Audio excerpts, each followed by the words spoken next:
नमस्कार मित्रों, नमस्ते इंदौर। इंदौरी चर्चा में आप सभी का हार्दिक हार्दिक स्वागत है। माँ अहिल्या की नगरी इंदौर से मैं सुषमा व्यास राजनिधि आप सभी का हार्दिक अभिनंदन करती हूँ, स्वागत करती हूँ और आप सभी को वंदन करती हूँ। ये है इंदौरी चर्चा, जिसमें मैं लेकर आती हूँ इंदौर के और इंदौर के आसपास के क्षेत्रों के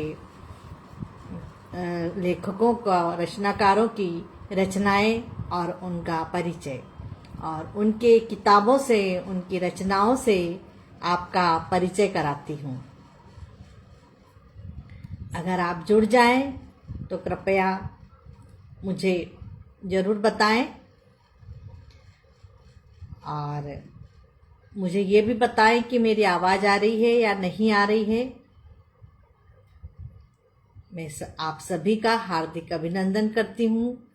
मेरा सिर्फ इतना सा उद्देश्य रहता है कि मैं आपको सभी इंदौर के रचनाकारों से परिचित कराऊं, उनकी रचनाओं से परिचित कराऊं, उनकी किताबों से, उनके संग्रह से परिचित कराऊं, उनकी विधाओं से परिचित कराऊं और उनकी रचनाओं का पाठ करूं, ताकि आप सबको यह पता चले कि हमारे इंदौर में कितनी सारी प्रतिभाएं हैं और कितने अच्छे अच्छे साहित्यकार हैं, लेखक हैं। आप सबका हार्दिक स्वागत करती हूँ। आदरणीय विचार प्रवाह साहित्य मंच के अध्यक्ष आदरणीय मुकेश भैया को प्रणाम करती हूँ। अर्चना मंडलोई जी जुड़ गई हैं, रत्ना यादव जी हैं, उनका भी स्वागत है। आदरणीय रविंद्र नारायण पहलवान जी का भी स्वागत करती हूँ और उन्हें प्रणाम करती हूँ। और आज मैं एक ऐसी साहित्यकार, या कहना चाहिए एक ऐसी लेखिका की किताब और रचना का पाठ करूंगी जो करीब 15 साल से या 17 साल से भी ज़्यादा समय से लिख रही हैं और बहुत प्रसिद्ध साहित्यकार हैं और काफ़ी जो है वो काफ़ी समय से समाचार पत्रों, पत्र पत्रिकाओं में प्रकाशित होती रही हैं और मालवी भाषा में उन्होंने विशेष कार्य किया है और कहना चाहिए मालवी भाषा की वो सिद्ध हस्त लेखिका है। तो हमारी मालवी बोली को जो है ऊपर उठाने का उन्होंने कार्य किया है। और मैं आज एक नई विधा लेकर, उनकी एक नई विधा लेकर आपके सामने प्रस्तुत हो रही हूँ। हालांकि उनका एक लघु कथा संग्रह भी आ चुका है। उनका नाम है अर्चना मंडलोई जी, विचार प्रवाह साहित्य मंच की सचिव हैं वो, और इंदौर की और अनेक संस्थाओं से जुड़ी है, वामा मंच से भी जुड़ी हुई हैं वो, और काफ़ी सक्रिय हैं वो साहित्य में। और उन्होंने उनका लघु कथा संग्रह भी आ चुका है। लेकिन मैं आज उनकी जो विधा लेकर आ रही हूँ वो है यात्रा वृत्तांत। और मैंने सोचा कि हमने लघु कथाओं का भी पाठ किया इतनी, तो आज हम थोड़ा सा आध्यात्म की ओर चलते हैं, धर्म की ओर चलते हैं, क्योंकि अब अप्रैल में जो है 4 धाम यात्रा के पट खुल जाएंगे और सभी लोग, बहुत लाखों लोग जाते हैं यात्रा करने। 4 धाम हमारे सनातन संस्कृति में, हमारे हिंदू धर्म में बहुत ही पवित्र धाम माने जाते हैं। गंगोत्री, जमुनोत्री, केदारनाथ, बद्रीनाथ, और ऐसा कहते हैं कि अगर वहाँ यात्रा कर ली तो धरती का वो स्वर्ग है। तो देख लिया हमने कि देवता कहाँ रहते हैं, साक्षात देवभूमि उत्तराखंड की, और वहाँ पर जो है वहाँ जाना और वहाँ दर्शन करना बहुत सौभाग्य की बात है। बोलते हैं हमारे जन्म भी तर जाते हैं, हमारे पूर्वजों के भी जन्म तर जाते हैं। तो ऐसे यात्रा वृत्तांत लेकर मैं आपके सामने आ रही हूँ। जीवन में ताजगी चाहते हैं तो समय समय पर यात्रा जरूर करनी चाहिए, क्योंकि एक जगह पर ठहरा हुआ पानी भी खराब होने लगता है। और हर मंजिल की एक पहचान होती है, हर मंजिल की एक पहचान होती है और हर सफर की एक कहानी होती है। तो कितनी कहानियां आपको इस यात्रा वृत्तांत में मिलेगी। जब हमारे मस्तिष्क का भिन्न भिन्न अनुभवों से सामना होता है तभी हमारी बुद्धि का विकास होता है। ऐसे ही अनेक अनुभवों को प्राप्त करने का सर्वोत्तम साधन है यात्रा। हमारे पूर्वजों ऋषि मुनियों को ने यात्रा के महत्व का उन्हें पूर्ण आभास था और इसीलिए उन्होंने कई शास्त्रों और कई पुस्तकों में यात्राओं को स्थान दिया। सर्वप्रथम मनुष्य ने यात्रा वर्णन से ही अनेक स्थानों की जानकारी प्राप्त की थी। जो भी यात्रा करने जाते थे वो जो वर्णन करते थे। तो आइए हम भी ऐसे ही एक यात्रा वृत्तांत की ओर चलते हैं। यात्रा वृत्तांत का नाम है वो 18 दिन। ये देखिए, अर्चना मंडलोई जी की यात्रा वृत्तांत की यह संग्रह है वो 18 दिन, जो उन्होंने 4 धाम यात्रा में जो भी अनुभव किया, और बहुत खूबसूरत वर्णन है इसमें। कभी आप अभी सुनेंगे ना तो बहुत ही सुनते रह जाएंगे उसको। तो यह उनकी यात्रा वृत्तांत की पुस्तक है और यह सर्वोत्तम प्रकाशन से इंदौर से निकली है 2025 में। और मालवी मेले में इसका उन्होंने विमोचन भी किया है। मालवी मेला जो है हर साल जो है अर्चना मंडलोई जी जो है सभी को समाज के हिंदू लोगों को और ब्राह्मणों को लेकर और मालवी मेला करती हैं और बड़ा सफल होता है। वो बहुत प्रसिद्ध मेला रहता है। तो हम चलते हैं यात्रा वृत्तांत की ओर। और इसमें जो है कुछ 3 हमारे यहाँ के प्रसिद्ध लेखकों ने और साहित्यकारों ने, या कहना चाहिए कि हमारे वरिष्ठ जनों ने जो है इसमें कुछ प्रतिक्रिया दी है। मैं वो थोड़ी सी आपको पढ़ के बताना चाहूँगी।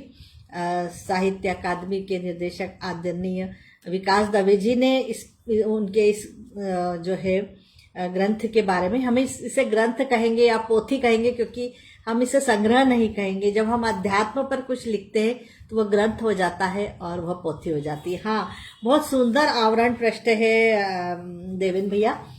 वाकई में देखिए पूरा उन्होंने जो है अध्यात्म का वो पूरा वो खींचा है। तस्वीर है पूरी तीर्थ यात्रा की, और यहाँ पर नदी भी है बताई है, गंगा भगीरथी है वो। और तो चलिए हम आदरणीय विकास दवे भैया क्या कह रहे हैं ये सुनते हैं। इस ग्रंथ के साथ अर्चना जी की कलम तो है ही, उस पर सोने पर सुहागा यह कि वे मालवी बोली के लेखन और लोक साहित्य में भी सिद्धहस्त है। मालवा का व्यक्ति जब यात्रा पर निकलता है तो उसकी दृष्टि ऐसे आयामों को छूती है जहां सामान्य मनुष्य का पहुंचना संभव नहीं होता। ये इस ग्रंथ की 2 सशक्त भुजाएं हैं। तो ये आदरणीय देवेंद्र भैया ने बोला है। और इसके बाद ही वामा साहित्य मंच की अध्यक्ष आदरणीय ज्योति जैन जी, आदरणीय ज्योति जैन जी ने भी जो है कुछ बोला है इस बारे में, वो मैं आपको बता देती हूँ। ऐसी यात्रा जिसमें वह प्रकृति के साथ साथ ईश्वर के हर रूप से भेंट करती है, ऐसी यात्रा जो गंगा की तरह पवित्र है, ऐसी यात्रा जो प्रकृति के हर रूप को उनके समक्ष ले आती है, ऐसी यात्रा अपने पाठकों को भी अपने साथ ले जाने के लिए अर्चना मंडलोई को बधाई देती हूँ। तो ये जो है ज्योति जी के शब्द है, उन्होंने इसकी भूमिका भी बहुत सुंदर लिखी है और मैं अर्चना जी को बधाई देती हूँ। इसके साथ ही हमारे वरिष्ठ साहित्यकार और विचार प्रवाह साहित्य मंच के अध्यक्ष आदरणीय मुकेश तिवारी भैया ने भी इसमें कुछ शब्द उनके लिए लिखे हैं। और वे एक पत्रकार भी हैं, तो बड़े ही सुंदर शब्दों से उन्होंने इसके बारे में परिचय दिया है। यात्रा पर एक रचनाकार अलग दृष्टि के साथ निकलता है। वैसे भी कहा जाता है कि रचनाकार को परमपिता अलग दृष्टि देता है। उसी दृष्टि से देवभूमि को देखकर अर्चना जी ने प्रभु दर्शन, प्रकृति दर्शन और वहां की तमाम परंपराओं को मानो त्रिवेणी को अपनी लेखनी से कागज पर उतार दिया है। तो बहुत सुंदर जो है सबके जो है प्रतिक्रियाएं हैं इसमें। तो आइए अब हम आगे बढ़ते हैं। वैसे तो यात्रा वर्णन उन्होंने जो जब घर से जो प्रारंभ किया और बीच बीच में जो भी तीर्थ आए उनके बारे में लिखा है, लेकिन मैं जो है यमुनोत्री से प्रारंभ करूंगी और आपको ले जाऊंगी आखिरी बद्रीनाथ तक। तो आज हम ऋषिकेश से यमुनोत्री के लिए प्रस्थान करेंगे, लेकिन उससे पहले का पड़ाव स्याना चट्टी है। हमने अपना आवश्यक सामान रख लिया एवं वहां के अनुपयोगी सामान ऋषिकेश में ही सुरक्षित रख दिया है।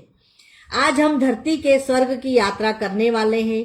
ईश्वर मुझे वह दिव्य ज्ञान व चक्षु प्रदान करे जिससे मैं 1.25 लाख पहाड़ियों के प्राकृतिक सौंदर्य को सदैव के लिए अपने में बसा सकूं, क्योंकि शब्दों में वो सामर्थ्य नहीं होगी कि मैं उसका वर्णन कर सकूं। इस वक्त सुबह के 5 बजे हैं। हम भगवान आश्रम से यमुनोत्री के लिए प्रस्थान कर चुके हैं। यहाँ से कुछ किलोमीटर आगे रजिस्ट्रेशन हेतु हमें रोका गया है। वहाँ रजिस्ट्रेशन भी होता है, यह जानकारी है। 2014 में केदारनाथ हादसे के बाद यात्रियों की सुरक्षा व पहचान के लिए यह व्यवस्था की है। आधार कार्ड से सत्यापन कर हमें परिचय पत्र दिया गया। हमारी यात्रा आरंभ हो चुकी थी। घुमावदार पहाड़ी रास्ता, एक ओर पहाड़ और दूसरी ओर खाई, जिसमें चीड़ के लंबे लंबे पेड़ आसमान छूने की होड़ में लगे थे। रास्ता इतना छोटा कि बस के 4 पहियों के अतिरिक्त स्थान नहीं था, लेकिन यहाँ के कुशल ड्राइवर इतने अभ्यस्त हैं कि दुर्गम पहाड़ी रास्तों को आसानी से पार कर लेते हैं। मुझे भी डर लग रहा था। हर मोड़ पर ब्रेक की चरमराती आवाज सुनकर चालक के प्रति आश्वस्त नहीं हो पा रही थी। एक तरफ ऊंचे ऊंचे पहाड़ों से भारी पत्थर लुढ़क कर गिरने की संभावना, दूसरी ओर गहरी खाई। खैर, ईश्वर हमारे साथ है। 1.25 लाख पहाड़ियों की श्रृंखला से गुजरकर हम नरेंद्र नगर पहुंच चुके हैं। हम समुद्र तल से लगभग 1067 मीटर की ऊंचाई पर है। यहाँ से आगे कुंजापुरी प्रसिद्ध शक्तिपीठ है। यहाँ से हिमालय के सुंदर दृश्य दिखाई दे रहे हैं। पौराणिक कथाओं के अनुसार सती के आत्मदाह के पश्चात भगवान शिव अत्यंत क्रोधित हुए थे। उस समय भगवान विष्णु ने शिव के क्रोध को शांत करने हेतु माता सती के शरीर को 52 भागों में विभाजित कर दिया था। कुंजा शक्तिपीठ में देवी सती की छाती का भाग है। अत्यंत ऊंचाई पर लगभग 250 सीढ़ी स्थित इस मंदिर से हिमालय की वादियों का विहंगम दृश्य दिखाई देता है। मुझे लगता है ये शक्तिपीठ विशेषतः हिमालय में बसे साधु, सन्यासियों तथा तांत्रिक क्रियाओं के लिए विशेष महत्व रखता है। सूर्योदय व सूर्यास्त के समय सूर्य की बर्फ से आच्छादित चोटियों पर पड़ती है तो स्वर्णिम आभा चारों ओर फैल जाती है। प्रकृति का यह अनुपम सौंदर्य अवर्णनीय है। आखरखाल, खोड़ी, चंबा, कुंडी, बड़कोट, ओरछा आदि छोटे छोटे गांवों से गुजर कर हम अपने गंतव्य तक पहुंच रहे थे। रास्ते में मैंने देखा कि कठोर प्रकृति में भी ये पर्वतीय प्रदेश के साधारण लोग कितनी कठिनाई से जीवन यापन करते हैं। पहाड़ी इलाकों में रहना कई चुनौतियों को जन्म देता है। उबड़ खाबड़ रास्ते, बर्फीला मौसम, आधुनिकता से दूर सीमित संसाधनों में रहना कितना कठिन होगा। यहाँ के लोग पैदल चलने में अभ्यस्त है। गाइड, होटल, व्यवसाय, हस्तशिल्प आदि से अपनी जीविका चलाते हैं। कठिन जीवन के बाद भी ये लोग अपनी संस्कृति और प्रकृति से जुड़े हैं। यह पूरा मार्ग ढलान पर है। यहाँ सीढ़ी नुमा खेत व कुछ मकान दिखाई दे रहे हैं। इस स्थान पर गंगा का असली नाम भगीरथी है। देवप्रयाग में अलकनंदा की धारा मिल जाने से गंगा कहा गया है। अब हम बड़कोट से गुजर रहे हैं। पूरा मार्ग यमुना के किनारे से गुजर रहा है। मुझे सेब, खुबानी, अंजीर आदि पेड़ दिखाई दे रहे हैं। रात्रि के 8:15 पर हम स्याना चट्टी पहुंच चुके हैं। जैसा कि नाम है, कुछ ऊंचाई पर बसा हुआ एक बड़े से मकान को सर्व सुविधा युक्त आश्रय स्थल बनाया गया है। यमुना पिता भास्कर ने भी अपनी ऊर्जा को समेट ली है। हमने अपना सामान रखा व काफी के मग लेकर छत पर आ गए। ओह, अद्भुत दृश्य है। सारे पहाड़ दिन भर के थके से आपस में किस्सा गोई करते नजर आ रहे हैं। वाह! और टिमटिमाते तारे जैसे उनकी बातों को ध्यान से सुन रहे हैं। पेड़ों की ओट से गाड़ियों की रोशनी में ये दृश्य धीमे धीमे चमकते हैं और फिर अंधेरे में खो जाते हैं। गीली सर्द हवा धुंध के साथ कंपा रही है। रातें वही, सुबह वही चांद सूरज। पर देखो यहाँ चांद को, तम के साथ पहाड़ों की ओट पे छुपकर जैसे लुका छिपी खेल रहा है। फिर धीरे से निकलकर कभी किसी पेड़ की डाली पर लटक जाता है तो कभी किसी पहाड़ी पर नगीने के समान टंग जाता है। शांत नीरव से पहाड़ दिन भर की हलचल के बाद रहवासियों, पक्षियों और अनगिनत यात्रियों को अपनी आगोश में लिए सो रहा है। दूर सर्पिली राहों से ब्रेक की चरमराहट और हारने की आवाज से शांत नीरवता में गूंज उठती है। रात का अंधकार यहाँ भय नहीं बल्कि आत्मचेतना से अंधकार को मिटाता प्रतीत होता है। जैसे वो कह रहा हो, पर्वतों के समान हमें भी अपने उद्देश्य पर अडिग रहना चाहिए। अपनी आत्मा से संवाद करते प्रकृति के ये अद्भुत तत्व जीवन के वास्तविक बोध का अर्थ का बोध कराते हैं। मौन साधक से तपस्या करते ये शांत पहाड़, नदियां, ऊंचे ऊंचे वृक्ष जीवन के संघर्ष और धैर्य के प्रतीक है। ऐसा लग रहा है जैसे हम स्थूल और क्षणभंगुर भौतिकता को छोड़कर इस विराट सृष्टि के अंश बनकर इन साधकों की छत्र छाया में यहीं बस जाए। जीवन की अविरल धारा से बहती कलकल यमुना नदी चट्टानों से टकराकर जीवन के संघर्षों से पार हो जाने की प्रेरणा देती है। जीवन की उलझनों को बहाकर यहीं बस जाने का मन करता है। कहते हैं सूर्यास्त नहीं देखना चाहिए। मुझे तो हमेशा ही सूर्यास्त का प्रतिबिंब अधिक आकर्षित करता है।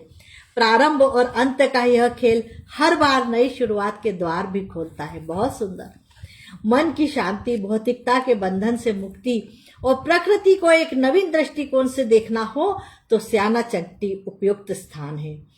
13 घंटे के सफर की थकान के बाद भी नींद कोसों दूर थी। विचारों की श्रृंखला बस के साथ दौड़ते देवदार और चीड़ के पेड़ों के समान दौड़ती जा रही थी। मैं यहाँ के स्थानीय लोगों के विषय में सोच रही थी जो नेपाल के गढ़वाली हैं। इनका मुख्य व्यवसाय भेड़ पालना है। साथ ही ये लोग अति आवश्यक वस्तु यात्रियों को उपलब्ध करा थोड़ा बहुत कमा लेते हैं। बर्फीली हवाओं के थपेड़ों और कठिन आजीविका ने इन लोगों के चेहरों पर असमय ही झुर्रियां ला दी है। प्रकृति के संघर्ष की सारी कहानी जैसे जैसे मस्तक पर पड़ी गहरी लकीरें कह रही थी। हजारों फीट गहरी खाइयों में पके मकान देखकर आश्चर्य होता है। कितना चुनौतियों से भरा रहा होगा इनका जीवन। रोजमर्रा की आवश्यकताओं की पूर्ति कैसे करते होंगे? क्या इन लोगों ने शहर भी देखा होगा? कई सवाल मन में आ रहे थे। निरुत्तर थी मैं। प्रकृति के ये देवदूत जीवन के भौतिक सुखों को भूलकर रोमांच से भरे जादुई संसार में जी रहे हैं। मुझे लगता है ये ज्यादा सुखी हैं क्योंकि इनकी आवश्यकता सीमित है। खैर, सुबह फिर जल्दी उठकर सूरज की रश्मियों के साथ फिर प्रकृति को नए रूप में देखना है। इसके बाद आगे बढ़ते हैं 8वें दिन की ओर। ये 7वां दिन था जो मैंने यहाँ से प्रारंभ किया है। अब 8वें दिन की ओर बढ़ते हैं। विचारों में तैरते दृश्यों के साथ कब पलकों के किनारे मिल गए पता ही नहीं चला। सुबह 5:30 को जय गंगा मैया के जयकारे के साथ गर्मा गर्म कॉफी तैयार थी। अभी रात अलसाई सी पहाड़ों पर पसरी हुई थी। रूई से मखमली बादलों के बीच किरणें छटपटाई सी लग रही थी, जैसे सूरज का हाथ खींचकर ले आना चाहती हो। किरणों को भी पता है कि बादलों की अटखेलियां शाम से पहले ही सूरज को समेट लेगी। धूप अब सवेरे का संदेश देने लगी थी। कोहरे की धुंध गर्म कॉफी के धुएं के साथ ताजगी भरा स्पर्श दे रही थी। दूर पहाड़ों पर लाल नारंगी आभा लिए भुवन भास्कर ने कवि पंत के मरकत डब्बे की तरह सारे द्वार खोलकर कवि की कल्पना का साकार दृश्य उपस्थित कर दिया था। पेड़ों से छनकर आती किरणें फोटोग्राफी के लिए पर्याप्त उजाला कर चुकी थी। मैं दृश्यों को कैमरे में कैद कर रही थी कि पक्षी भी अपने नीड़ से निकलकर उड़ान भर चुके थे। पहाड़ों का असली आनंद तो शायद पक्षी ही लेते होंगे। ऊंचाई गहराई से बेफिक्र होकर बादलों को छूना, ताड़ और चीड़ के पेड़ों की लंबी ऊंची फुनगी पर बैठ सूरज से आंख मिलाना, ये सब तो पंख वालों को ही नसीब होता है। इन पहाड़ों ने मुझे भी मन के वो परवास दिए हैं जिनसे उड़कर मैं उस पार देख पा रही हूँ। हिमालय की रहस्यमयी शून्यता, बादलों के चलते फिरते चित्रों को देखना अद्भुत अनुभव था। कॉफी पीकर हम अगली यात्रा के लिए लगभग 6 बजे तैयार हो चुके थे। हमारा अगला पड़ाव 20 किलोमीटर आगे स्याना चट्टी से जानकी चट्टी तक है। वैसे तो यहाँ से 7 किलोमीटर पर हनुमान चट्टी है, वहीं से यमुनोत्री के लिए खच्चर मिला करते हैं, लेकिन केदारनाथ हादसे की तबाही के बाद अब स्याना चट्टी से यमुनोत्री की 3 किलोमीटर की चढ़ाई के लिए साधन मिलते हैं। 20 किलोमीटर बस से सफर कर हम जानकी चट्टी पहुंच चुके हैं। घोड़े, कच्चर, पालकी आदि सुविधा यहाँ उपलब्ध है। यमुनोत्री मार्ग पर घने देवदार, भोजपत्र और भूरांश के सघन वन है। चारों ओर बर्फ से ढकी पहाड़ियां सुंदर दिखाई देती है। प्रकृति के जीवंत काव्य धारा प्रवाहित करती ध्वनि किसी तपस्वी को भी अपनी ओर आकर्षित कर सकती है। घने वृक्षों, चहकते पक्षियों और रजत रंग झरनों के मधुर स्वर ने हमारा स्वागत किया। श्वेत हिम शिखर सुबह की धूप का आनंद लेते दिखाई दिए। हमने हमारे कुछ साथी मित्रों के साथ पैदल ही जाना तय किया। सुबह 8 बजे हमने भी बड़े उत्साह से चढ़ना प्रारंभ किया। मात्र 2-2.5 फीट के रास्तों पर चलना वास्तव में कठिन था। एक ओर गहरी खाई, दूसरी ओर पहाड़ थे। एक ही रास्ते पर पैदल, घोड़े, पालकी सभी का आना जाना था। जैसे जैसे बढ़ते गए पहाड़ की चोटी करीब लगने लगी थी। नीचे खाई में सर्पीले आकार की यमुना का शोर रोमांच पैदा कर रहा था। खड़ी चढ़ाई चढ़ना आसान नहीं था मेरे लिए। सारे भगवान याद आ गए थे। मैं स्वयं का बोझ ढोने में असहाय महसूस कर रही थी। वहीं ये गढ़वाली लोग कंधे पर यात्री का बोझ उठाए चलते हैं। दोपहर से के 1 बजे हम यमुनोत्री धाम पहुंच चुके थे। सामने पहाड़ों से बहती, काली भूरी चट्टानों से बहती साक्षात यमुना को देखकर सारी थकान मिट चुकी थी। वास्तव में मां यमुना का उद्गम कालिंदी पर्वत पर बने सप्तऋषि कुंड से होता है, लेकिन यह समुद्र तल से लगभग 4221 मीटर की अत्यंत दुर्गम चढ़ाई पर होने के कारण वहां बहुत कम लोग पहुंच पाते हैं। 3323 मीटर ऊंची चोटी से गिरती आ रही है यमुना। यमुना मंदिर का यह स्थान समुद्र तल से 3323 मीटर की ऊंचाई पर है। पौराणिक कथानुसार यमुना सूर्य पुत्री और यम की जुड़वा भगिनी है। यम द्वितीया या भाई दूज पर सबसे पहले यमुना ने भाई को तिलक लगाकर भोजन कराया था। तब से भाई बहन के स्नेह का यह त्योहार मनाया जाता है। द्वापर युग के प्रसिद्ध राजा शांतनु ने सत्यवती से विवाह किया था। संज्ञा और सूर्यपुत्री यमुना ने ही सत्यवती के रूप में जन्म लिया था। वर्तमान मंदिर जयपुर की महारानी द्वारा संभवतः 19वीं सदी में बनवाया गया था।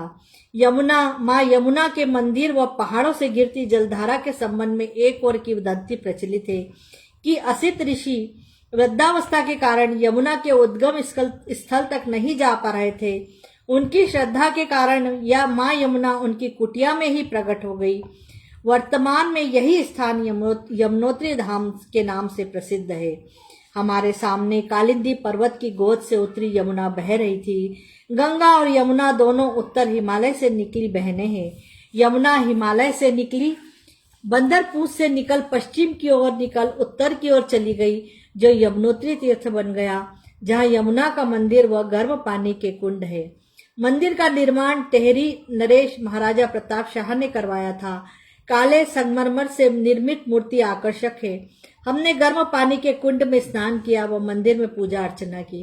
प्रकृति का अद्भुत करिश्मा है कि एक और यमुना का हड्डियों को कपा देने वाला ठंडा पानी और वहीं पास में गर्म पानी के चश्मों का उबलता पानी। इसमें सूर्य कुंड व गौरी कुंड के पानी का तापमान 115 फ़ारेनहाइट तक रहता है, जिसमें चावल पकाकर प्रसाद के रूप में ले जाते हैं। विरोधाभास का यह सजीव दर्शन अत्यंत विस्मृत करता है। प्रकृति के चमत्कारों का यह जीवंत उदाहरण। यह शब्द मौन होकर अर्थ को विस्तार देने लगते हैं। हिमालय के श्वेत पत्रों पर यात्रा की अनुभूति लिखता मेरा मन बार बार वहीं जाना चाहता है। हमने भी चावल पकाकर प्रसाद के रूप में रख लिए। पास ही साक्षात मां यमुना की पूजा व आचमन के लिए गए। तीव्र वेग के सामने खड़े रहना भी मुश्किल लग रहा था। हमने पूजा की, आचमन किया। शायद 5 मिनट लगे होंगे मुझे, लेकिन मेरे हाथ पैर नीले व ठंड से सुन्न हो चुके थे। मुझे जल्दी ही वहां से हटकर गर्म पानी में पैर रखना पड़े। हमारे पास ज्यादा समय नहीं था, क्योंकि दोपहर 2 बज चुके थे और उतरने में 5 बज सकते थे। जैसे कि पहले भी बताया है कि पहाड़ों पर 2 बजे बाद मौसम बदल जाता है। हमने फिर उतरना प्रारंभ किया। सुखद और कुछ दुखद अनुभव को लेकर हम 5:30 को पैदल ही नीचे आ गए। अत्यधिक थकान के कारण हम सब पस्त थे। जैसे तैसे बस में बैठकर पुनः स्याना चट्टी पहुंच गए। बहुत सुंदर वर्णन माँ यमुना के आपने भी दर्शन कर लिए होंगे इस वर्णन में। तो हम आगे चलते हैं। आपको यमुनोत्री के बाद गंगोत्री धाम के दर्शन कराते हैं। हमारी यात्रा का अगला पड़ाव गंगोत्री धाम है। आज हमारी बस के संचालक गुप्ता जी ने बताया कि अब तक के सफर के सबसे खूबसूरत और कठिन रास्ते पर जा रहे हैं। इस प्राकृतिक सौंदर्य को जी भर कर देखना। मैंने बस की खिड़की के कांच खोल दिए और इन मायावी पहाड़ियों के आकर्षण की मरीचिका जैसे सम्मोहित होकर मुझ में बैठ गई। बस के ब्रेक की चरमराहट के साथ हमारी यात्रा प्रारंभ हो चुकी थी। कुशल चालक छोटे छोटे घुमावदार रास्तों से ले जा रहा था। लगता था कि अगले ही क्षण पहाड़ हमारे सामने खड़ा होगा और ब्रेक की जोरदार आवाज के साथ हम अगले मोड़ पर आ जाते। मंत्रमुग्ध कर देने वाले दृश्य थे। नैसर्गिक सौंदर्य की जीती जागती तस्वीर हमारे साथ चल रही थी। पहाड़ों से पिघलते ग्लेशियर झरने बनकर बह रहे थे। झरनों का शोर और पत्तों की सरसराहट संगीत की स्वर लहरियों के समान सुनाई दे रही थी। स्वच्छ निर्मल जलधारा में गोल गोल पत्थरों पर जैसे नृत्य कर रही थी। अद्वितीय प्राकृतिक सौंदर्य मन को मुग्ध कर देता है और पलक से हम समाधिस्थ हो जाते हैं। इसी मार्ग पर हर्षल नामक गढ़वाली क्षेत्र है, जहां राज कपूर ने राम तेरी गंगा मेली फिल्म के दृश्य को फिल्माया था। भगीरथी के तट पर गढ़वाली क्षेत्र में हर्षल घाटी समुद्र से 7,860 फीट की ऊंचाई पर स्थित है। आज जब लिखने बैठी हूं तो सारे दृश्य जैसे मूर्त होकर मेरे सामने आ खड़े हुए हैं। सेब, अंजीर, आड़ू, भोजपत्रों के पेड़ों से भरा पूरा क्षेत्र वन संपदा से भरा पड़ा है। जैसे वास्तुकार ने इन्हें अमूल्य रत्नों से जड़कर रचना की है। एक और पहाड़, दूसरी ओर खूबसूरत वादियों से गुजरकर हम बागोरी, मुखबा, झाला आदि गांवों से गुजर रहे थे। सर्दियों में गंगोत्री धाम पर जब बर्फ पड़ने लगती है तब मुखबा गांव में ही गंगा मां की पूजा की जाती है। हर्षल गांव से लगभग 35 किलोमीटर रोमांच से भरे रास्ते से गुजरकर हम गंगोत्री धाम पहुंच चुके थे। अफगानिस्तान के उत्तर पश्चिम से शुरू होकर भारत और तिब्बत के बीच खड़ी यह पर्वतमाला गंगोत्री धाम में ग्लेशियर से पिघलकर जलधारा के रूप में निकलती है, जिसे हम भगीरथी कहते हैं। वही सौंदर्य सलीला आज जिसके दर्शन कर भारत का जन जन स्वयं को धन्य समझता है। गंगा मात्र नदी नहीं है, वह हमारी श्रद्धा है, प्राण है। हम उसमें सारे पाप सौंपकर और भारहीन हो जाते हैं। गंगा हिमालय की पुत्री थी। देवताओं ने इसे स्वर्ग के लिए मांग लिया था। पुराणों के अनुसार सूर्यवंश के प्रतापी राजा सगर, राजा दिलीप और फिर भगीरथ की अथक तपस्या से प्रसन्न होकर गंगा अपने प्रचंड वेग से शिव की जटाओं में समाकर ब्रह्मा के कमंडल में विराजमान हो गई थी। वहां से निकलकर गंधमादन पर्वत पर उतरी और 7 धाराओं में बढ़ गई। भगीरथी, जाह्नवी, भील, भिलंगना, मंदाकिनी, ऋषिगंगा, अलकनंदा और सरस्वती, ये सब एक ही धारा से निकलकर विभिन्न धाराओं में बढ़ गई। वह पुनः देवप्रयाग में मिलकर गंगा प्रचंड अविरल धारा के रूप में हम सबको अपने आंचल में समेट लेती है। यहाँ से लंबा सफर तय कर मां गंगा बंगाल की खाड़ी में जा मिलती है। समुद्र तल से 3,850 मीटर की ऊंचाई पर गंगा का मूल उद्गम स्थल गोमुख है, लेकिन रास्ता दुर्गम होने से राजा भगीरथ की तपोस्थली को ही गंगा तीर्थ के नाम से जाना जाता है। यहाँ से 15 किलोमीटर आगे चिड़वासा व भुजवासा गोमुख पहुंचा जा सकता है। इस क्षेत्र में भोजपत्र के पेड़ बहुतायत में है, शायद इसीलिए इस स्थान का नाम भोजवासा पड़ा है। इस वक्त हम भगीरथी गंगा के घर आंगन में पहुंच चुके हैं। साफ सुंदर सलीला में श्रद्धालु अपनी आस्था की डुबकी लगा रहे थे। मां गंगा उतनी ही उदारता से सभी को अपनी शरण में ले उनके तीर्थ प्रयोजन को सार्थक कर रही थी। हमने भी सामान सुरक्षित कर स्नान की तैयारी की। मन ही मन संकल्प लिया कि कम से कम 108 डुबकियां तो लगाना ही है। बर्फ के समान ठंडे पानी में जल्दी जल्दी 108 लोटे पानी डाल लिया। हिम्मत तो कर ली, लेकिन ठंड से मेरे पैर सुन्न हो चुके थे। डुबकी लगाना तो बहुत मुश्किल है उसमें, क्योंकि पूरा बर्फ ही बर्फ है और आप उसमें अगर डुबकी लगाओगे तो आप उसमें अकड़ ही जाओगे। वो लोटे से ही स्नान करना पड़ता है। मंदिर में पूजा अर्चना की, राजा भगीरथ को प्रणाम कर कृतज्ञता अर्पित की। वो प्लास्टिक कंटेनर में माँ गंगा की आज्ञा लेकर जल भरकर घर ले जाने के लिए पूजा अर्चना की। गंगा का यह तट जैसे आज भी हमारे होने का साक्षी बना, वैसे ही पुराणों से लेकर आज तक जाने कितने लोगों ने की आस्था का केंद्र बना होगा। देवव्रत से भीष्म बन जाने का, महाकवि कालिदास के महाकाव्य का, पांडुपुत्र के अज्ञातवास से लेकर स्वर्गारोहण तक, भगवान नारायण की तपोभूमि, शिव के तप से ओंकार की ध्वनि का साक्षी यह गंगा तट अनेक गाथाओं को अब तक लिख चुका है। गंगोत्री के द्वार प्रतिवर्ष अक्षय तृतीया को शुभ मुहूर्त में खुलते हैं। हमने भी दर्शन किए। वह श्रद्धा की अंजुरी में माँ गंगा को लेकर फिर बस में आकर बैठ गए। हमारे कुछ साथी नहीं आ पाए थे। शाम 6:30 बजे हम फिर उत्तरकाशी आ गए थे। हमारे साथ सेवाधारी हमें समय समय पर नाश्ता, भोजन व अन्य सुविधाएं सहजता व स्नेह से उपलब्ध करा रहे थे, जिससे हमारी यात्रा बहुत सहज हो गई थी। मैं हर रोज उन्हें धन्यवाद देना नहीं भूलती हूँ। कल फिर अगले पड़ाव की ओर। वाकई में बहुत सुंदर वर्णन है। और मतलब जब हम पढ़ते हैं तो हम खुद भी वहीं पहुंच जाते हैं। हमने भी जो है इस वृतांत के साथ गंगा माँ के दर्शन कर लिए, उसमें डुबकी भी लगा ली। अर्चना जी ने 108 लोटे डाले थे तो हमने भी समझ लिया कि हमने भी डाले हैं। बिल्कुल ऐसा ही हमारा अनुभव रहता है।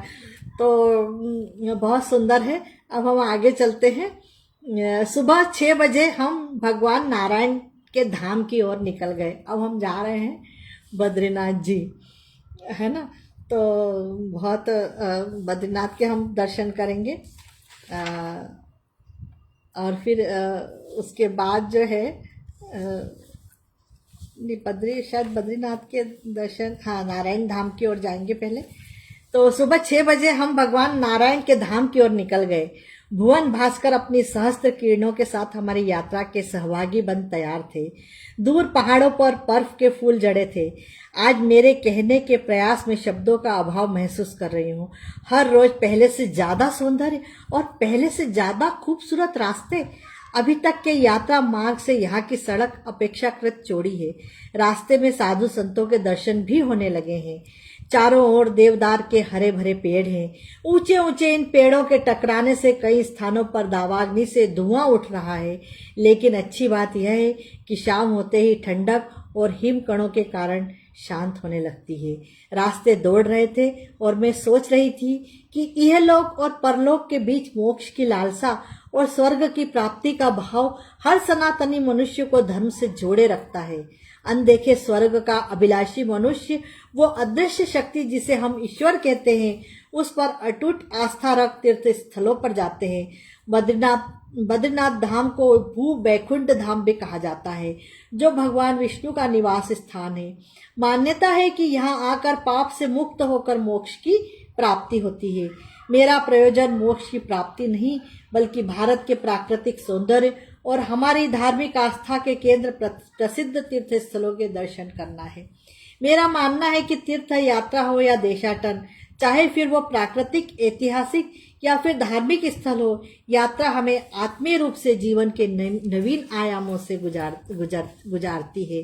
धार्मिक यात्रा अच्छे बुरे कर्म के प्रति जागरूक करती है, तो अन्य यात्रा समाज देश के प्रति कर्तव्य बोध को जगाती है। लगभग 1890 मीटर की ऊंचाई वाले घुमावदार रास्ते से होते हुए हम जोशीमठ पहुंच चुके थे। जोशीमठ में 6 मास जोशीमठ में भगवान बद्री नारायण की पूजा होती है। यहाँ से औली, विष्णुप्रयाग, गोविंद घाट, पांडुकेश्वर, हनुमान चट्टी, देवदर्शनी आदि स्थानों से होते हुए हम 1 बजे बद्रीनाथ धाम पहुंच चुके थे। इनमें से केवल कुछ स्थान केवल नाम से ही जान पाए। 20, 13, 14 की बाढ़ में अधिकांश गांव उजड़ चुके हैं। यहाँ की हवा में स्वर्ग की महक, परमपिता परमेश्वर के आभासी स्वरूप की रोशनी, जल में अमृत के गुण हैं। चारों ओर श्वेत पर्वत श्रृंखला के बीच बसे नर नारायण पर्वत पर श्री बद्री विशाल विराजमान है। समुद्र तल से 3110 मीटर की ऊंचाई पर बद्रीनाथ भगवान का भव्य मंदिर है। वहीं से सामने नीलकंठ पर्वत से ऋषि गंगा का मनोरम दृश्य दिखाई देता है, जो अलकनंदा में मिलकर बद्रीनाथ भगवान के चरण पखारती है। आश्रय स्थल से आवश्यक सामान लेकर हम 1 किलोमीटर की दूरी पर स्थित मंदिर में पहुंच गए। गर्म पानी के कुंड में स्नान कर हम भगवान नारायण के दर्शन हेतु लाइन में लग गए। तृप्त कुंड में स्नान कर सारी थकान दूर हो जाती है। कुंड के विषय में कहा जाता है कि व्यास जी के आज्ञानुसार स्वयं अग्निदेव ने सर्वभक्षण पाप निवारण हेतु गंधमादन पर्वत पर भगवान बद्रीनाथ की स्तुति की। तब भगवान ने प्रसन्न होकर वरदान दिया कि इस तीर्थ क्षेत्र में पवित्र होकर तृप्त जल में स्थित होकर भक्तों की पीड़ा दूर होगी। दुकानों पर प्रसाद व चढ़ावे के थाल उपलब्ध थे। वैसे तो मैं भेंट स्वरूप लक्ष्मी विष्णु के वस्त्र, तुलसी, चना दाल चढ़ाने का विशेष महत्व है, सो मैं अपने साथ ले गई थी। आप भी जान लें कि इनका महत्व है, तुलसी, चना दाल और वस्त्र लक्ष्मी और विष्णु के। फिर भी प्रसाद व तुलसी मैंने खरीद ली। भगवान नारायण को तुलसी अत्यंत प्रिय है और उस तरफ तुलसी की विशेष प्रकार की, जो हमारे समतल भूभाग की तुलसी से अलग है। उनके पत्ते कुछ बड़े व खुशबू भी अलग ही है। तुलसी वहाँ की वो जो बड़ी तुलसी है वो मतलब ऑक्सीजन का भी काम करती है। जब वहाँ पे सांस रुकने लगती है तो उस तुलसी को अगर सूंघ लो तो ऑक्सीजन उससे मिलती है। तो ये महत्व भी उस तुलसी का है। तो मंदिर का मुख्य द्वार नक्काशीदार, सुंदर व चित्रमय है। गुंबद के ऊपर होलकर महारानी अहिल्याबाई द्वारा भेंट किया गया स्वर्ण कलश है। अहिल्याबाई ने कितने मंदिरों में जीर्णोद्धार कराया और क्या क्या भेंट किया है, मतलब आश्चर्यजनक है। गुंबद के किंवदंती अनुसार आदि गुरु शंकराचार्य को आकाशवाणी हुई थी कि नारद कुंड में बद्रीनाथ भगवान की मूर्ति है। तब शंकराचार्य जी ने मूर्ति खोजकर स्थापना की थी। प्रामाणिकता तो शोध का विषय है। इस वक्त मैं दर्शन हेतु लंबी लाइन में लगे उन भक्तों का हिस्सा हूँ जो परमपिता परमेश्वर के अलौकिक शक्ति के अद्भुत स्वरूप को देखकर मंत्रमुग्ध है। हम गर्भगृह से ठीक पहले वाले प्रांगण में हैं। भीड़ अधिक थी। आस्था का यह दृश्य मुझे व्यथित कर रहा था, क्योंकि जो लोग हजारों किलोमीटर की कठिन यात्रा करके आए थे, वे भगवान के पूर्ण स्वरूप के दर्शन क्षण भर भी नहीं कर पा रहे थे। खैर, मेरा नंबर भी आने वाला था, सो उस ओर से ध्यान हटाकर मैंने चढ़ावे की सामग्री बैग में रख ली। मैं भगवान के दरबार के समक्ष खड़ी थी। मंत्रमुग्ध सी मैं देखती ही रह गई। श्याम वर्णी शालिग्राम पाषाण से निर्मित पद्मासन मुद्रा में बद्रीनाथ का रूप अवर्णनीय है। भगवान के चारों हाथों में शंख, चक्र, गदा, पद्म सुशोभित है। सुगंधित वन तुलसी, पुष्पहार, स्वर्ण मुकुट, स्वर्ण छत्र के साथ भगवान की नयनाभिराम छवि दिखाई दे रही है। दाईं ओर स्वर्ण निर्मित उद्धव जी और तथा काले पाषाण से निर्मित नर नारायण विराजित है। स्वर्ण के सिंहासन पर भगवान के साथ कुबेर की स्वर्ण निर्मित मूर्ति भी है। सामने स्वर्ण निर्मित विशाल दीप स्तंभ में जल रही ज्योति से भगवान का रत्न जड़ित मुकुट वो तिलक जगमगा रहा था। भगवान को क्षमा याचना सहित प्रणाम कर हम बाहर आ गए। यहाँ भी कई मंदिर बने थे, कुछ भिक्षुक भी थे। मैंने भगवान को चढ़ावे वाली भेंट प्रणाम कर उसे दे दी। मथुरा में पंडों द्वारा ठगे जाने के बाद मैंने किसी भी मंदिर में भेंट नहीं चढ़ाई। यथासंभव वो भेंट भिक्षुकों को ही दी। बहुत अच्छा कार्य। यही माता लक्ष्मी का मंदिर है। मान्यता है कि भगवान यहाँ ध्यान योग मुद्रा में है, अतः माता लक्ष्मी उनके साथ विराजित नहीं है। कहा जाता है कि यहाँ मनुष्य भगवान के श्रृंगारिक दर्शन करते हैं तथा देवता सन्यासी मुद्रा में। रामायण शब्द का अर्थ है वह जो नर के भीतर वास करता हो, अर्थात हमारी आत्मा जो निर्गुण है तथा मैं, मेरा यानी शरीर को नर कहते हैं। नारायण पर्वत पर बने मंदिर के निर्माण का कोई ऐतिहासिक प्रमाण यहाँ अंकित नहीं है। संभवतः हो सकता है किसी गढ़वाली राजा ने इसका निर्माण करवाया हो। चारों ओर असंख्य हिमाच्छादित पर्वतों की श्रृंखला है, तो नीचे कलकल करती अलकनंदा बह रही है। मेरे प्रयोजन में मात्र फल प्राप्त करना नहीं था, बल्कि मेरे तीर्थ प्रयोजन का सार्थक होना था। अपने जन्मदाता व पूर्वजों का आशीर्वाद प्राप्त करना था। कहते हैं यह लोक से परलोक तक पितरों की लोक सृष्टि है। पृथ्वी के चारों ओर आत्मीय सृष्टि में दिवंगत आत्मा का निवास है। कौन जाने हमारी भावनाएं हमारे परिजनों तक पहुंचती भी होगी या नहीं। वैसे आत्मा के अमर होने के प्रमाण हमारी पौराणिक कथाओं में अनेक हैं। तभी तो हम ईश्वर के बाद अपने दिवंगतों को आशीर्वाद के आकांक्षी रहते हैं। रिश्ते नाते संबंधों के लगाव का भी तो प्रमाण है कि वे हमारे साथ स्थूल रूप में न होकर भी सदैव आभासी रूप में हमारे साथ होते हैं। धन्य है हमारी सनातन परंपरा। खैर, हमने भी माता पिता व पूर्वजों के निमित्त पिंड दान कर अपने तीर्थ व जन्म को सार्थक किया। सही में ये बात सही है कि हम जो है वहाँ पर पिंडदान करते हैं, अपने पूर्वजों को याद करते हैं और उन्हें श्रद्धा पूर्वक जो है पिंड करते हैं उनका, और उन्हें याद करते हैं और उनकी मुक्ति की प्रार्थना करते हैं। अब मैं आपको ले चलती हूँ अपने केदारनाथ में, और समय भी हो रहा है। छोटा सा केदारनाथ का वर्णन है, तो ऐसे आप 4 धाम यात्रा घूम लेंगे। परमेश्वर की आस्था या उस असीम शक्ति को नकारा नहीं जा सकता। मन अभी भी तृप्त नहीं था। ज्यादा से ज्यादा इस स्वर्ग को जी लेने की चाह थी। हमारे ग्रुप के ओम प्रकाश अंकल के पास विशेष दर्शन का अनुमति पास था, जिससे भगवान बद्रीनाथ के रात्रि शयन दर्शन की व्यवस्था थी। थकान, अत्यधिक ठंड के कारण किसी का भी मन नहीं हो रहा था। अंत में हम 6 लोग रात्रि 10 बजे मंदिर पहुंच गए। अद्भुत था वो दृश्य। कंपकपाती ठंड में हजारों लोग उस स्वरूप के दर्शन की अभिलाषा में खड़े थे, जिसे प्रथम दृष्टया तो केवल वह एक पाषाण मूर्ति है, लेकिन हम जैसे साधारण मनुष्य हृदय और आत्मा के तल से उस मूर्ति के दर्शन करते, तब तो ईश्वर का स्वरूप बन जाती है। खैर, हमने गर्भगृह में भगवान के जी भरकर दर्शन कर दीप दान किया। अधिक मास यानी पुरुषोत्तम मास होने के कारण दीप दान का विशेष महत्व है। बहुत बढ़िया। रात्रि का समय था। सामने बर्फ से ढके पहाड़ चांद की रोशनी में और भी ज्यादा चमक रहे थे, मानो हजारों सितारों से जड़ा कोई श्वेत हंस वस्त्र ओढ़े निस्तब्ध होकर विश्राम कर रहा हो। वाह, कितना सुंदर वर्णन है। सुबह 8 बजे हैं।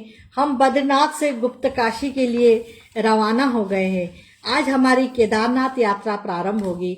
हमारे साथ आए कुछ लोग घोड़े और खच्चर से चढ़ाई करने वाले हैं, अतः वे लोग सुबह 4 बजे ही गौरी कुंड के निकल गए हैं। यहीं से घोड़े उपलब्ध होते हैं जो 14 किलोमीटर मार्ग की चढ़ाई करवाते हैं। यमुनोत्री की चढ़ाई और घोड़े कच्चर की लड़ाई और रास्ते की कठिनाइयों को देखते हुए हमने हेलीकॉप्टर से जाना तय किया। पैदल व घोड़े से जाने वाले सुबह 4 बजे निकल चुके थे। उनके लिए गुप्ता जी ने भोजन पैकेज उनके साथ दे दिए थे। हेलीकॉप्टर से जाने वाले हम 14 सदस्य थे। हमें दोपहर 1 बजे हेलीपैड पहुंचना था, सो हम भी भोजन करके 2 किलो प्रति व्यक्ति के हिसाब से आवश्यक सामग्री लेकर हेलीपैड पहुंच गए। हेलीकॉप्टर सेवा प्रारंभ हो चुकी थी। वजन व हेलीकॉप्टर में फ्यूल के वजन के हिसाब से एक बार में 6 व्यक्ति बिठाए जा रहे थे। 2 बजे हमारा नंबर आने वाला था। अचानक मौसम बदल गया और तेज हवाओं के साथ आसमान में धुंध छा गई और तेज बारिश होने लगी। 5 बजे शाम तक हमने मौसम खुलने का इंतजार किया। ठंड भी बढ़ गई थी। हेलीकॉप्टर सेवा बंद हो गई। हमारे घोड़े और पैदल जाने वाले सदस्य वहां पहुंच चुके थे। मौसम को देखते हुए सभी की चिंता बढ़ने लगी थी। दूसरे दिन सुबह 8 बजे हम फिर भगवान केदारनाथ का नाम लेकर हेलीपैड पहुंचे। 1 घंटे बाद 9 बजे मेरा नंबर आया और मैं हेलीकॉप्टर में बैठ गई, लेकिन मैं बहुत डरी हुई थी क्योंकि मेरे पतिदेव का नंबर अगली खेप में के बाद था और मौसम का कोई भरोसा नहीं था। कल भी ऐसा ही हुआ था। परिजनों में कुछ लोग केदारनाथ पहुंच गए थे और कुछ इधर ही रह गए थे और हेलीकॉप्टर सेवा मौसम के कारण बंद कर देनी पड़ी थी। खैर, ईश्वर का नाम लेकर बैठ चुकी थी। लगभग 11 मीटर का वो रोमांचकारी 11 मिनट का वो रोमांचकारी सफर अद्भुत था। सारे संवेग मेरे मन में प्रतिक्षण आ जा रहे थे। मैं पायलट के पास बैठी थी। लग रहा था पैरों तले धरती सरक गई और मैं उड़ रही हूँ। डर और रोमांच दोनों चरम पर थे। पास से गुजरते पहाड़ और बादलों के झुंड हेलीकॉप्टर के आसपास मंडरा रहे थे। नीचे देखते ही ऊंचाई का जब एहसास हुआ तो डर से मैंने आंखें मीच ली, लेकिन दूसरे ही क्षण उस अद्भुत क्षण को देखने के मोह में आंखें खोल ली थी। पुष्पक विमान की कल्पना और स्वर्ग की यात्रा के जीवित प्रमाण के रूप में पायलट महोदय मुझे साक्षात देवदूत नजर आ रहे थे। 11 मिनट की यात्रा ने मेरी स्वर्ग की कल्पना को साकार कर दिया था। अभी हमें दर्शन कर फिर जल्दी ही निकलना होगा, क्योंकि मौसम खराब होते ही हेलीकॉप्टर सेवा बंद हो जाती है। केदारनाथ की चोटियां और नजदीक आ गई, मानो श्वेत पर्दे से ढका कोई तिरस्म दृश्य, जो भगवान केदारनाथ के तीसरे नेत्र के खुलते ही देदीप्यमान हो उठता है। पूरा क्षेत्र श्वेत कमल की तरह, धरती कुछ ऊपर उठकर बना हो और उस पर भगवान केदारनाथ विराजमान है। केदारनाथ के जय घोष के साथ हम कतार में खड़े हो गए, जैसे कि किसी स्वप्न लोक में गणों के राजा महातीर्थ में विराजमान थे। 20, 13, 14 के हादसे की कहानी कहता मंदिर चमत्कार ही तो लगता है। प्रलय में सब कुछ बह जाने के बाद यहाँ 2-4 लकड़ी के मकान, कुछ दुकानें और सेना के कुछ कैंप बचे हैं। मंदिर का स्वरूप देखकर मैं हैरान थी। वास्तुशिल्प तो बद्रीनाथ के समान ही था। चट्टानों को काट कर बनाए गए मंदिर के शिखर पर एक और मुंह के सिंह की मूर्ति थी। कहते हैं कि 400 साल तो यह मंदिर हिमखंडों में दबा हुआ था। संभवतः 2013 में किसी सैलाब में दबा होगा। हम मंदिर के प्रवेश द्वार पर थे। जय विजय की मूर्ति द्वार के दोनों ओर द्वारपाल के रूप में पत्थरों में उकेरी हुई थी। कैसे बना होगा हजारों वर्ष पहले? कौन इंजीनियर होगा? यहाँ साधन कैसे सुलभ किए होंगे? उत्तर हम जैसे साधारण मनुष्य के पास कैसे हो सकते हैं? ऐसे अलौकिक स्थानों पर ईश्वर के अस्तित्व का कोई प्रश्न चिन्ह नहीं रह जाता है। अब हम गर्भगृह में प्रवेश कर चुके थे। अंदर सीधे हाथ की ओर गणेश जी की प्रतिमा थी। बाईं ओर क्रमशः द्रौपदी, अर्जुन, लक्ष्मी नारायण, कुंती की पाषाण मूर्तियां थी, जो मंदिर की दीवारों पर पत्थर से तराशी गई थी। दाईं ओर भीम, उद्धव, नकुल, सहदेव व युधिष्ठिर की मूर्ति स्थापित थी। वैज्ञानिक दृष्टिकोण से घी का लेप यहाँ पर किया जाता है। यह उचित भी है, क्योंकि बर्फबारी के मौसम में घी के कारण हिमखंड पाषाण पिंड को नुकसान नहीं होता है। लेकिन एक बात अखरती है, लोग मंदिर में सभी मूर्तियों पर इतना अधिक घी लगा देते हैं कि मंदिर की मूर्तियों का स्वरूप छुप जाता है। मन भरकर दर्शन कर हम बाहर आ गए। दीपदान किया और अमृत कुंड से आचमन किया। केदार शब्द का आर्थिक अर्थ तो दलदल या कृषि भूमि है, अर्थात जो भूस्वामी है, जो दलदल रूपी भवसागर को पार कराने वाले हैं, वही केदारनाथ है। मंदिर के पीछे वो विशाल चट्टान भी थी, जिससे हादसे में मंदिर क्षतिग्रस्त होने से बच गया था। पुराणों की कथानुसार महाभारत के युद्ध के उपरांत महर्षि वेदव्यास जी ने पांडवों को शिव का आशीर्वाद लेने हिमालय भेजा था, किंतु शिवजी पांडवों को गोत्र हत्यारा समझ दर्शन नहीं देना चाहते थे। इसलिए उन्होंने भैंसे का रूप धारण किया और वह दलदल भूमि में समाने जा रहे थे, तो भीम ने उनके शिव का पृष्ठभाग पकड़ लिया था और वही पृष्ठभाग शिलाखंड के रूप में पूजा जाता है शिव जी का, जिसमें नाभि के रूप में महेश्वर, भुज रूप में मद महेश्वर, जिसे शिव की प्रणय स्थली कहा जाता है, और पंच केदार में उनके विभिन्न रूपों की पूजा की जाती है। केदारनाथ के पुजारी भी रावल कहे जाते हैं। ये दक्षिण मालाबार जंगम जाति के होते हैं। केदारनाथ के रावल की गद्दी उखीमठ में होती है। प्रकृति हर स्थान पर अपना अलग अलग रूप लेकर धरती पर उतरी है, लेकिन उत्तराखंड में तो प्रकृति के विचित्र नयनाभिराम स्वरूप को देखकर उसकी लीला समझी जा सकती है। ईश्वर ने धरती को सुंदरता प्रदान करने में कुछ विशेष उदारता दिखाई है। सुंदर घने वृक्षों के जंगल, साल, शीशम, दद्दू, सेमल जैसी वन संपदा, पग पग पर कल कल करते झरने, नदियां, पहाड़ और हिमानियों के बीच चमकते हिम शिखरों को देखते रहकर भी मन नहीं भरा था। एक बात और, यहाँ के लोगों में कठिन जीवन के बाद अभी भी सहजता और ईमानदारी कायम है, फिर भी नवीन सभ्यता का आगमन से मौलिकता पर आघात आरंभ होने लगा है। खैर, अद्भुत चमत्कारों से भरे उत्तराखंड का यह हमारा अंतिम पड़ाव था।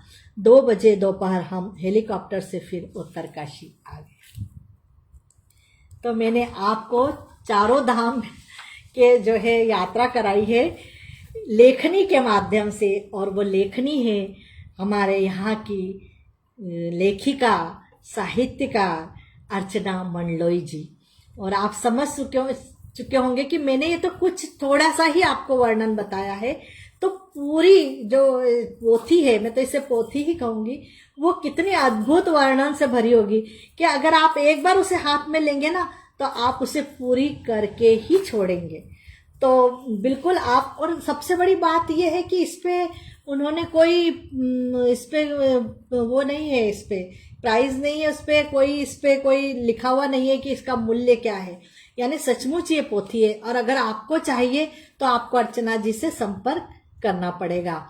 तो बिल्कुल आप अर्चना मंडलोई जी से संपर्क कर सकते हैं, यह पोथी ले सकते हैं और पूरी पढ़ सकते हैं। और अगर आपने चारधाम यात्रा नहीं की है तो निश्चित रूप से आप बहुत उत्सुक होंगे कि हम इस यात्रा को करें। और बस अब मैं यही कहूँगी कि दुनिया एक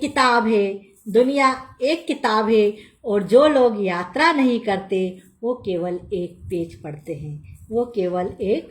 पढ़ते हैं, और हमने तो अभी अनेकों पेज पढ़ लिया, क्योंकि हम लेखक जो है पूरी किताब पढ़ने की हम लेखकों में उत्सुकता रहती है, लिखने की रहती है। तो हम तो यात्रा करते हैं, हमें यात्रा बहुत पसंद आती है, और यात्रा वृत्तांत भी पढ़ते हैं, वो भी बहुत पसंद है। बहुत अच्छी विधा है और इसमें बहुत कम लोग लिखते हैं। मैं चाहूंगी कि इंदौर के और भी लेखक साहित्यकार यात्रा वृत्तांत लिखे और मैं उसे पढूं, आप लोगों को सुनाऊं, अलग अलग यात्राओं का वर्णन कराऊं। तो इसके साथ ही अब काफी टाइम हो गया है, क्योंकि यात्रा वृत्तांत था, मुझे चारों धाम की आपको यात्रा करानी थी, तो समय कुछ ज्यादा लग गया, इसके लिए मैं क्षमा चाहती हूँ। तो अब हम जो है इसे यहीं पर जो है इसका समापन करते हैं, इस यात्रा का। और मैं आप सभी को प्रणाम करती हूँ और शुभ रात्रि। ओम नमः शिवाय। जय भोले की।